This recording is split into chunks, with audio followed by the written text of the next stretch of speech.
जाने से गजा में इसराइली बर्बरियत का सिलसिला थम न सका।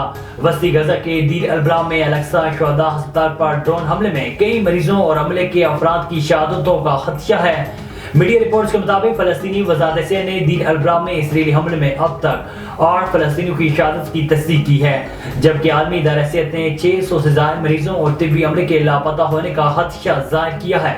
समाजी राब्ते की वेबसाइट एक्स पर जारी बयान में आलमी इदारा सेहत ने कहा है कि गजा के इलाके दीर अल-बलाह में अल-अक्सा शुहदा अस्पताल पर इसराइली हमले के बाद मरीजों और तिब्बी अमले के 600 से ज्यादा अफराद ताहाल लापता हैं, जिनकी लोकेशन के हवाले से कोई मालूमात नहीं है। बयान के मुताबिक गजा में इसराइल की लगातार बमबारी की वजह से आलमी इदारे सेहत को 26 दिसंबर से अब तक चौथी मरतबा शुमाली गजा में अस्पतालों का अपना दौरा मंसूख करना पड़ गया है। अमरीकी वजीर खारजा एंटोनी ब्लिंकन का कहना है कि ये खित्ते में शदीद तनाव का वक्त है, गजा की शहरों की जबरी बेदखली नहीं होनी चाहिए।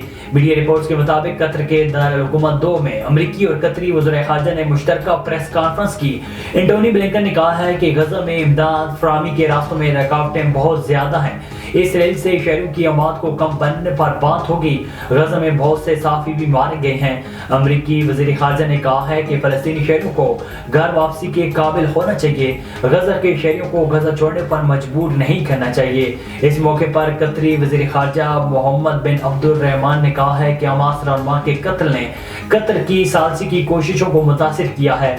कतर इसराइल हमास मुज़ाकरात के लिए कोशिशें जारी रखेगा। जनूबी गजा में इसराइल की फौज ने फजाई हमले करके अल जजीरा के ब्यूरो चीफ के बेटे समेत मजीद 2 फलस्तीनी साफियों को शहीद कर दिया। गैर मुल्की मीडिया के मुताबिक जनूबी गजा के इलाके खान यूनिस में इसराइल की जानिब से बदतरीन जारियत जारी है।